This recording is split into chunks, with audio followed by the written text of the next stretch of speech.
Hello, my name is Matthias Cavodia. I'd like to welcome you guys to my channel. Today we're going to talk about the Heroes for Hire series that came out after the Onslaught crossover.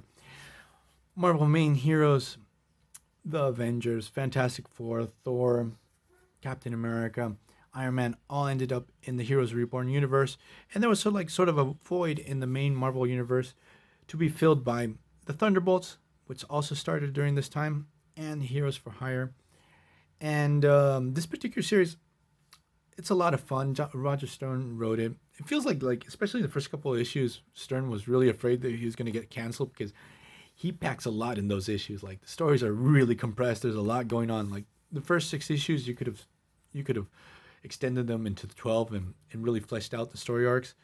And everything just feels a little bit rushed. And during this time, Marvel was putting out a ton of titles to see what would stick with the readers.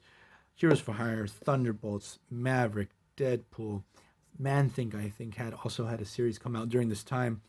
Marvel Team Up, Full Flight.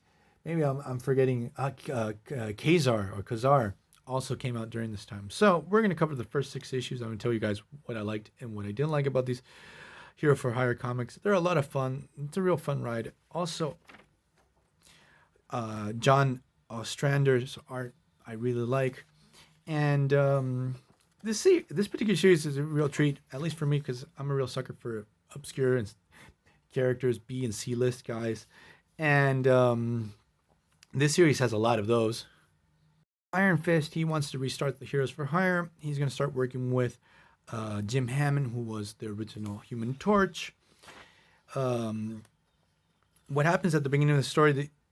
There's a big jailbreak at the vault. We have the UFOs. They hunt down and capture the Incredible Hulk. We have Iron Fist. He goes to his best bud, Luke Cage, to see if he's on board to restart the Heroes for Hire. But Luke Cage really doesn't want nothing to do with this. Like he's sort of chill, hanging out at his own movie theater. He thinks his superhero life is behind him.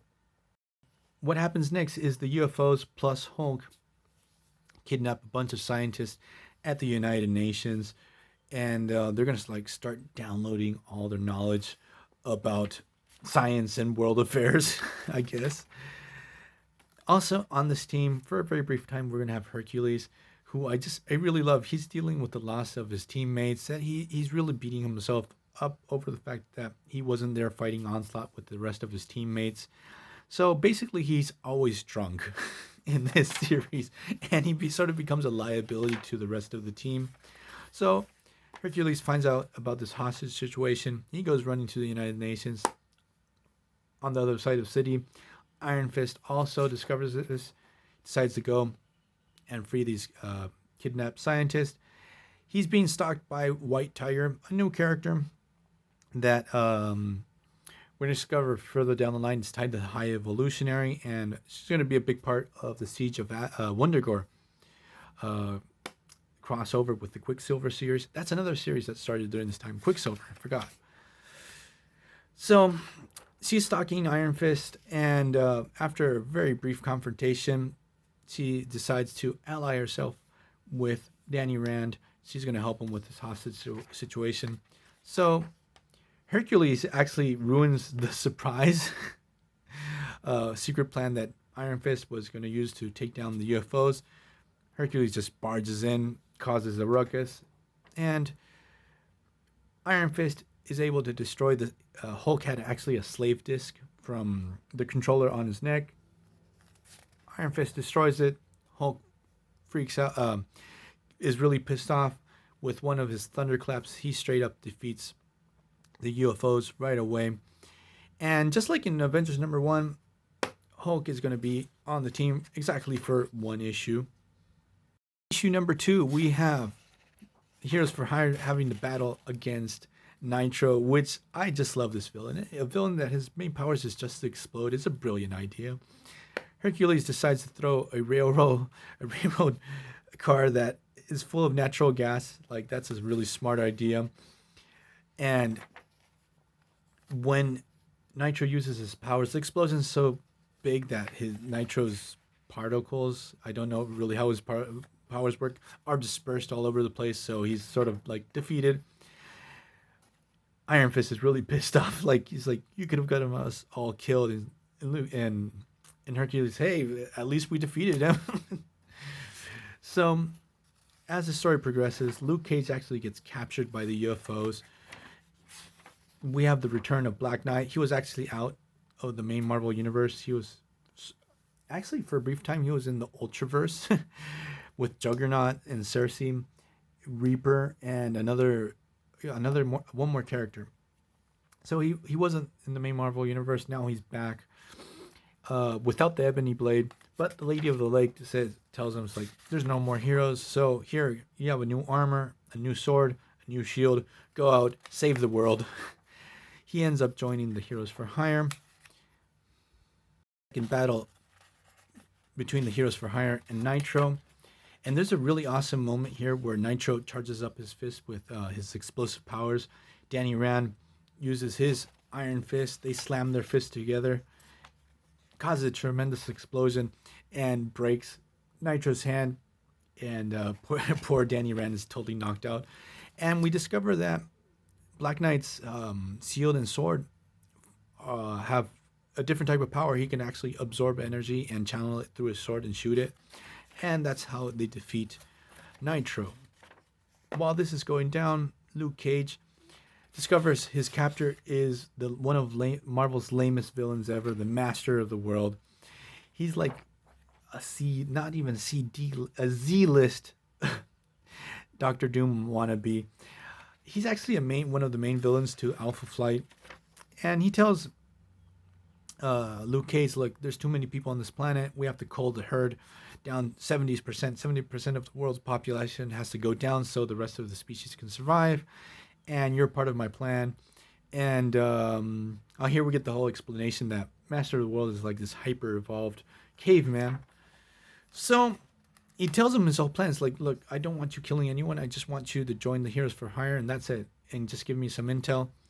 And oddly, Luke Cage says, okay. And he's on Master of the World's plans. Later on this issue, Iron Fist and Black Knight kick Hercules off the team because he's always drunk. He's too dangerous for his own good. But we get another heavy hitter. Luke Cage finally joins the team. Then we get a whole situation. Like, as I said before, like tons of really obscure and C and D list villains pop up in the series. Shockwave, Orca, Killer Shriek, that Lady Whiplash. And in this particular issue, again, we have the Heroes for Hire fighting against the UFOs. But actually, Master of the World screws over the UFOs in this battle and leaves them in a comatose state. And we also discover that we resolved one of Marvel's biggest mysteries that nobody cared about. Back in the Avengers Unplugged series, someone put a slave disc actually on the controller, so the controller would put a slave disc on Captain Marvel, the Monica Rambeau, which would become Photon, to capture and kidnap the Genus Bill, the new Marvel, Captain Marvel of that time. And we discovered that actually the one behind that whole plot is Master of the World. He never explains why, but at least now we know he's the one that wanted that, put that kidnapping into motion. So UFOs controller put out a commission. We have the return of Cersei, character Avenger that I've never cared much about. Also, just like Black Knight, as I mentioned previously, also got sucked in and ended up in the Ultraverse for a while. And when she came back into the main Marvel universe, instead of going to the to the Externals main city, because we have the whole conflict between the Externals and the Deviants, which I'm not going to get into.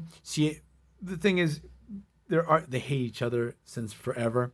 She ends up in the Deviants main city, which is Lemuria. So she's captured and enslaved by the sorcerer called Gore. His big plan is to see if he could get the Deviants to create a Unimind, because the Externals can create this super being called the Unimind. So he wants to create the anti-Unimind.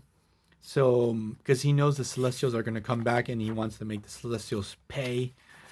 And so he's going to use Cersei and Thena to achieve this goal. But Cersei is able to escape and seek help from the Heroes for Hire. And in issue number 6, something really cool happens, at least for me. Heroes for Hire go to Lemuria and they discover that they have someone that's actually spying on them. He was hired by Jim Hammond, Scott Lang, Ant-Man, and he decides to make himself known. He wants to help the team because he's a hero. He gets his own pet pterodactyl, which I really loved. It's like a mini deviant monster. So Ant-Man's on the team, and the heroes, obviously, at the end of the story, are able to stop Gore's plans, save the Eternals, and the Deviants. Everyone's happy. And these first 6 issues, a lot goes on, but they're a lot of fun. And I hope you guys like this video, and see you guys next time.